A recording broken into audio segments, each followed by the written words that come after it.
Welcome to Don't Forget the Hyphen. It's me, the wonderful Blue Weber, see? And I got a shorter video for you today. I'm done. Okay, so anyway, as you probably know, the Spider-Man Noir trailer dropped a few days ago at this point, at least at the time of this recording, depending on how long it takes for me to edit it. I'm stoked. Look, I saw the trailer, I saw the teaser earlier before, and absolutely stoked. Saw the pictures before that, had me hyped. And I was like, yeah, I mean, I'm going to watch it regardless. It's Spider-Man Noir, and it's Nicolas Cage, so what more do I have to say?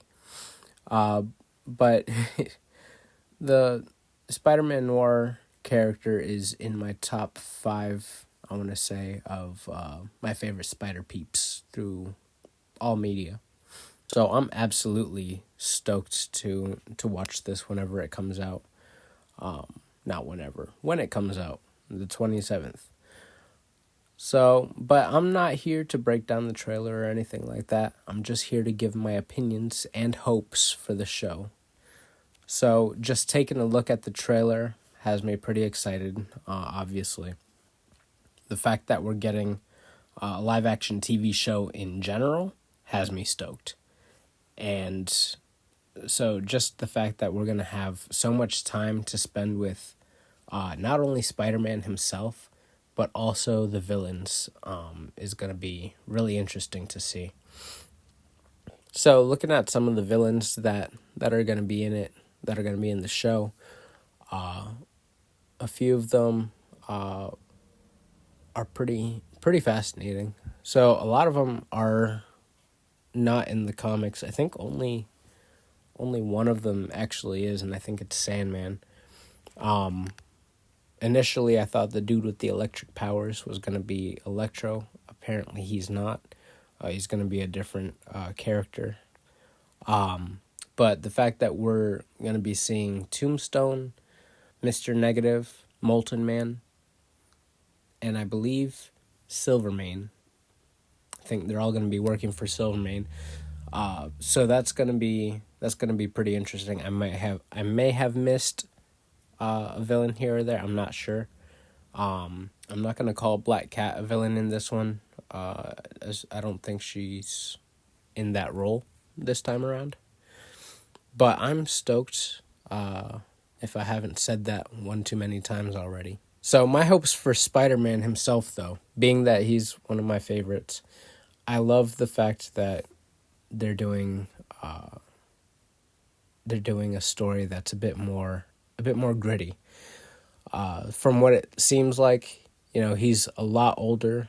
He's gone through it. He's been Spider-Man for a while. And we're seeing him kind of hanging up the webs, so to speak, and then getting back into the heroing business. At least from what I can tell from the trailers, I'm not one that I like to do a whole lot of spoiler research before the show. I like to be surprised.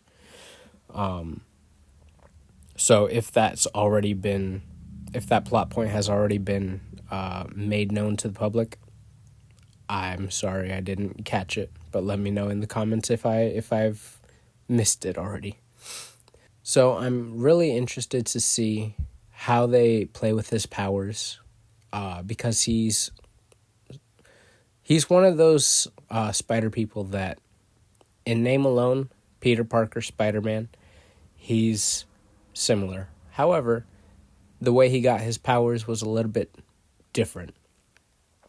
So he got his powers from an ancient relic that either contained or was like some sort of walkie-talkie device for a spider god, and he was bestowed with the spider powers by that means.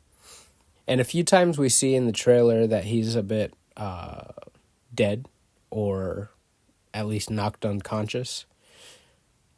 And in the comics, he's been killed before, but the spider god brings him back to life It's like, nah, we still got work to do, homie. Sorry. Wake up.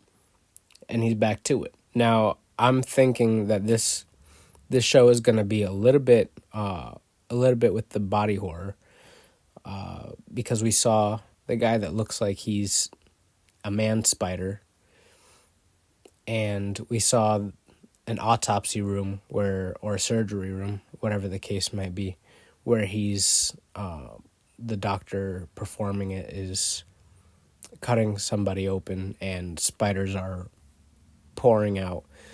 So that doesn't freak me out at all. I actually happen to like spiders. But for my arachnophobe homies out there, they might be a little bit scared or uneased. So I'm very curious to see what horror elements they're going to be throwing in here, because I do love a little bit of horror. And I feel like they're definitely going to play with some of those elements. Now, one thing that's kind of silly for me is that I want to see them utilize the spider sense the way it looks in the comics. They probably won't do it because spider sense is not a physical manifestation of anything physical. It's it's like a feeling. So whether or not they give a visual for his spider sense, I don't know, but he has a very unique one in the comics that's kind of like a red spider forming around his forehead. So I'd like to see that, especially in the black and white one. That pop of red would just be so good. But I doubt they're going to do that. And lastly, I'm just very interested to see how they tell the story of Peter Parker, where he's at currently in his life. I mentioned earlier that he's a much older Peter Parker. Oh, sorry, I keep saying Peter Parker. Ben Reilly. He's going to be Ben Reilly in this one. Which, another thing, I hope they're going to explain that maybe it's an alias or something like that.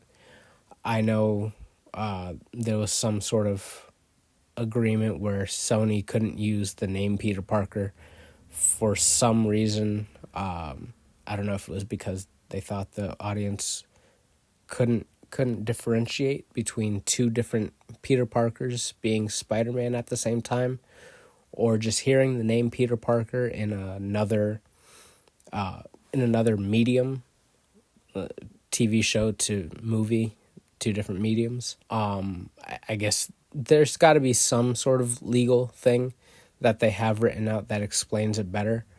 But my thinking is that's kind of ridiculous. People understand how movies work. I don't think anybody would be confused as to two different Peter Parkers existing in two different film mediums. But who knows? Maybe I'm wrong in that. I don't know. But back to what I was originally saying. I'm very interested to see how they tell the story of Ben's depression and where he's at mentally, why he got there, how he got there, and what brings him out of it ultimately. So I'm really fascinated with how they're going to be, or I'm really interested to see how they're going to do that. Also, another quick thing, I love the fact that they gave him his black organic webs. That is something that a few adaptations of Spider-Man Noir have gotten wrong, that he just has webs like everybody else, white or like off-white colored. Nah, he has black organic webs. Super sick. They look awesome. And they did a really good job showcasing them in the trailer. He uses them quite a few times, and you actually can see his wrists, where they come out of, which I don't think we've ever seen that in live action.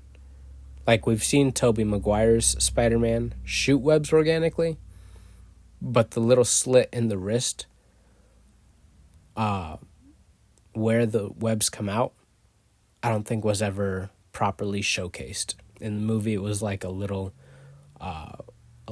patch of web over his wrist, and that was about it. Here we got to see it almost prominently and on full display, and shooting black organic webs. Chef's kiss. I'm so excited for this movie. I'm so excited for this show.